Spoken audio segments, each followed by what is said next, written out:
everything is nothing other than the expression of awareness in form. So therefore, every form, in essence, is Shiva humming its own name to itself. This is the understanding. So therefore, everything is now here, is worthy of a worship. So that relationship that we have had with the material creation, so to speak, that somehow has been objectified and turned into objective sphere of experience progressively, rapidly, with the deteriorating and mind-bending speed, we have now finding ourselves in the age of machinization, where it's very difficult to retrace that sacred relationship.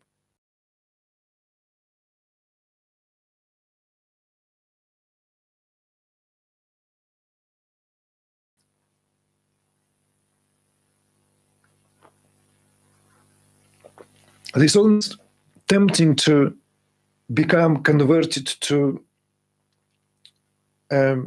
pre-religious forms, going back all the way to paganism, of which I believe Shinto, a Japanese religion, one of the most extraordinary.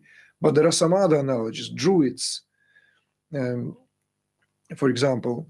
And it's interesting that in Russia alone, there is a revival of the paganism en masse that I have only discovered in recent years.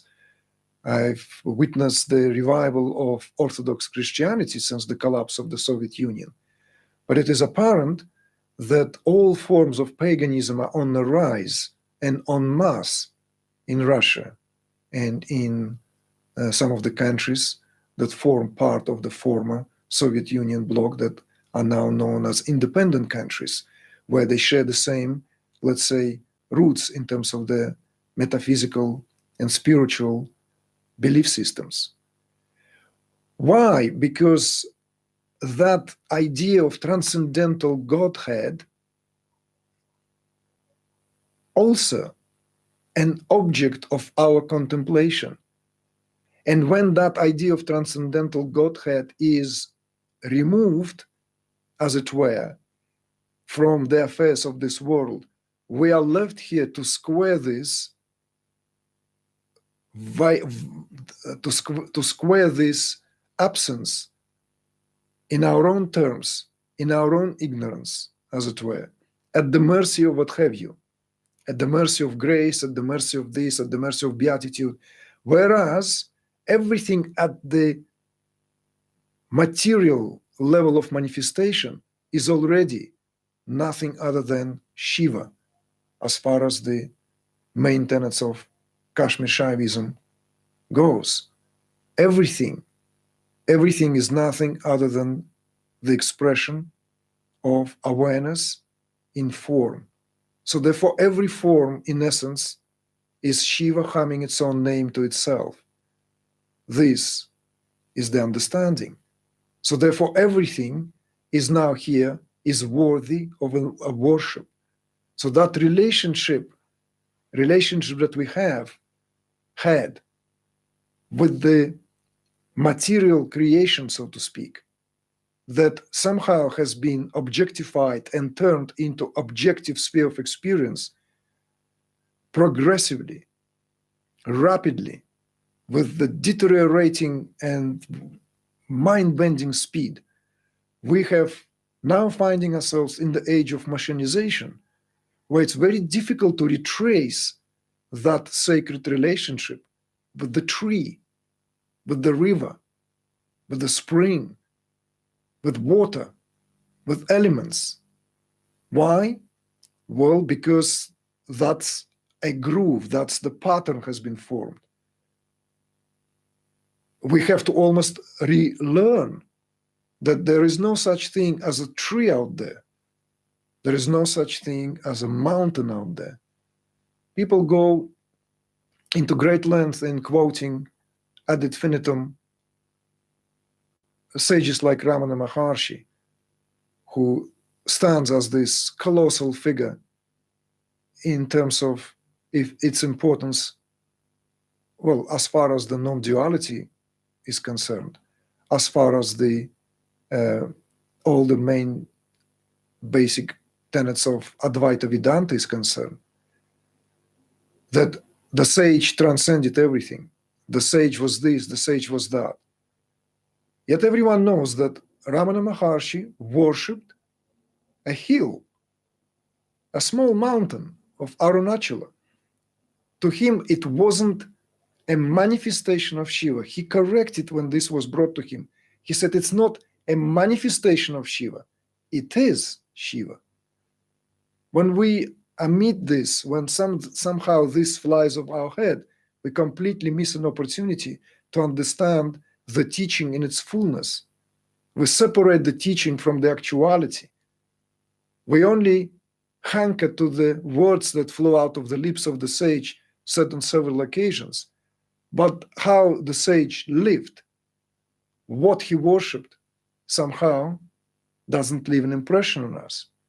We forget, we're quick to forget, that he was deeply involved in the act of circumambulating that mountain on a daily basis, going for his walks, paying homage, tribute, and it wasn't just some kind of promenade. You see? So this is all to give us these analogies, examples.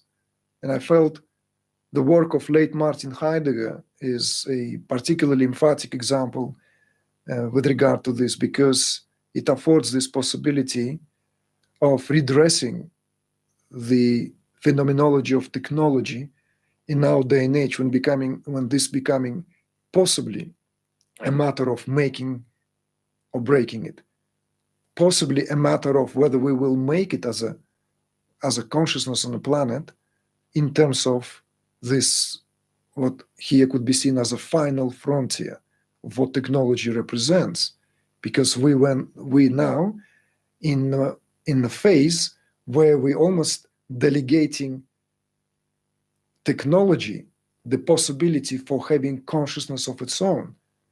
Whereas if you see, paradoxically, the reminder given by Martin Heidegger that in the first place, technology already meant to serve as that act of revealing.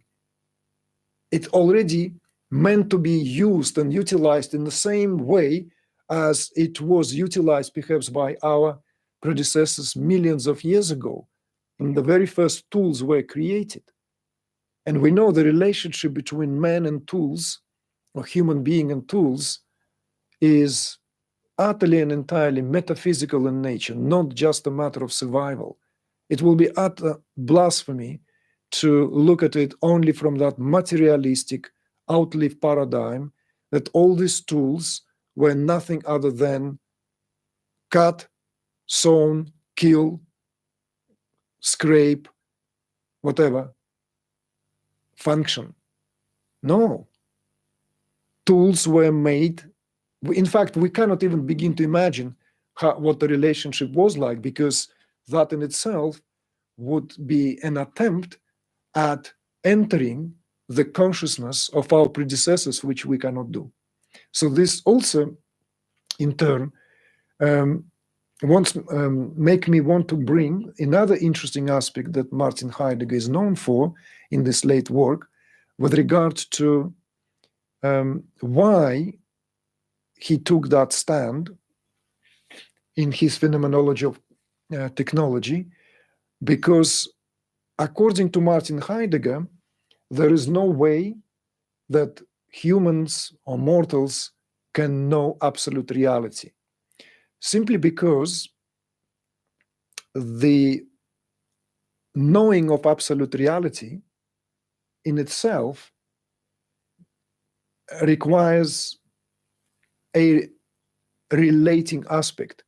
And soon as we are in a relation towards something, then that what stands there as it is, in this case, absolute is viewed as something that stands there as it is, irrespective to irrespective to comings and goings, irrespective to changes, irrespective to anything that can be spoken here in terms of the modifications. I'm just pouring some hot water into the teapot here.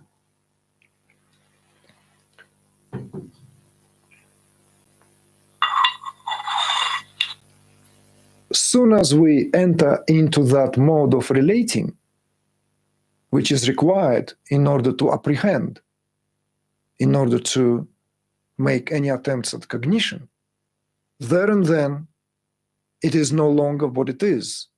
We are in a very different mode. It's a very interesting proposition. I'm not here to scrutinize it fully, but I'm throwing it here into this, let's say, kaleidoscope of ideas for you to contemplate on your own, that the idea that everything is then only knowable when it is in the process of relating. So this is a very interesting take that Heidegger makes in trying to retrace the very novel purpose of where Western philosophy perhaps went astray from its main question of being. So in other words, this question of being and becoming become the focal point of understanding, because as soon as something is said, it immediately betrays the very essence of what it tries to define. In other words, paraphrasing in a very, very well-known, borrowing from the Orient, from Tao Te Ching, is that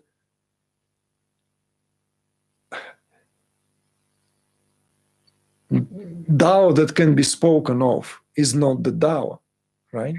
Or Tao that can be spoken of is not the true Tao. Is one of the aphorisms, one of the sayings of Lao Tzu, right? It's extraordinary here how Heidegger arrives to this understanding later on in his life, is that anything that can be said, in other words, anything that can be said about Tao is not the true Tao. So this understanding that, and yet the only way to know is to know through the process of revelation. And that's where the place of technology comes in. This is where the painter cherishes his brushes. This is why the violin player cherishes her instrument.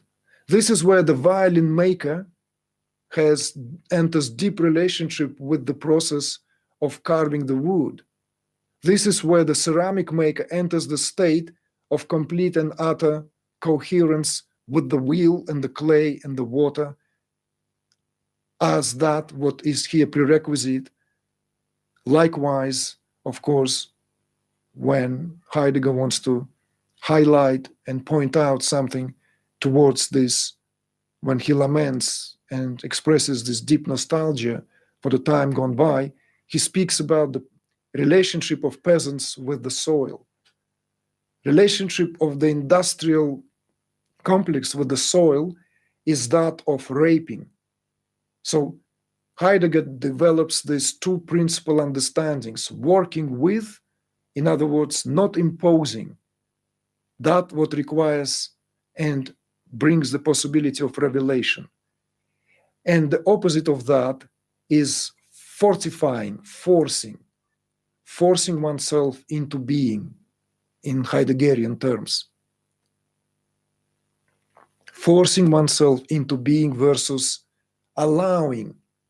And being and nature are not meant to be separated, because that's where we begin to pay the deepest price. So that whole geocentrism, the idea of the centrality of Gaia, centrality of Earth here, spoken in metaphysical sense, can be reevaluated with the help of understanding of Kashmir Shaivism. When we contemplate on that relationship of subject and object. You see, so that relationship of the industrial complex here requires almost impossible without turning Earth itself into object of exploration, exploitation, excavation, and what have you not. Whereas in the age that Heidegger laments for, relationship of a peasant with soil is that of mutual respect. Even if it's, let's say, someone will argue, well, that's the romanticized idea, because it's only one way. When peasant sows the seeds, he is here also imposing his will on the soil. But you see, there's a marked difference, because whatever has been done in the age prior to that leap towards starting to apply position of power, position of authority on the forces of nature, the relationship was very different. Relationship was exemplified by what Heidegger used as a bridge, the bridge across the river. Bridge doesn't violate the flow of the river. It could be said that bridge articulates the two embankments of the naturally flowing river so that one can commute. So there is this aspect there of working with nature, not working against it. But it's a very different, and he gives the example of building the power stations where the flow of the river is arrested and dam was erected and electricity began to be atomic stations, these hydrographic stations. So that relationship have a very different nature. So this we can extend this metaphor and come up with some extraordinary revelations on our own, that objectification here is only possible when we in fact view reality of this phenomenal world as reality of inert objects, devoid, deprived of divine essence. You see? This is what the whole work of the aforementioned genius of Miyazaki, the greatest anime maker of our time, perhaps, is all about. It's lamenting, it's this constant conflict between the world of the machines, the world of this advancing kind of like faceless technocratic forces upon live, agile infrastructure, ecostructure of the forest, which has spirit, as in some of his films, which carries this relationship. And usually there's a character, this usually very fragile character, either boy or girl, who try their best to understand the language of nature. All this linked to that sacred relationship of subject and object. It is impossible to have relationship we have with nature today that we have now unquestionably pursue on mass scale if the world that we live in, this phenomenal world of forms and phenomena, yes, we are here only temporarily, but it's not with that attitude of after me is a flood. Contrary to that, the attitude here not even based on the economics. It's not even based on whether this will be enough for my children, my grandchildren, and down to the seventh generation. No, because this, again, it's utilitarian, egotistical, selfish approach. The relationship with the phenomenal world is that the phenomenal world is an expression of divine energy. an expression of absolute itself. It's divine in every aspect. That's what's the core message here. That being said, of course, this immediately can be polemized, and it has been done, that what about technology itself? Isn't technology also an expression of that same awareness? Isn't technology that here destroys the planet, destroys the soil, pollutes the water, corrupts the psyche of the human being? Yes, undoubtedly so. So whatever play of consciousness we find ourselves in, that very axiom of Jiva is Shiva, I am here, awareness in disguise, is what creates the possibility of perhaps making the right move before it's too late, even if this game, even if this play of consciousness meant to be a thriller to take us to a place where the hair stands on end and we are on the tiptoes, eager to know how it will all pan out. This is what I wanted to speak to. This is what I consider to be the jewels of Trika Shaivism and its priceless value in the modern world we live today.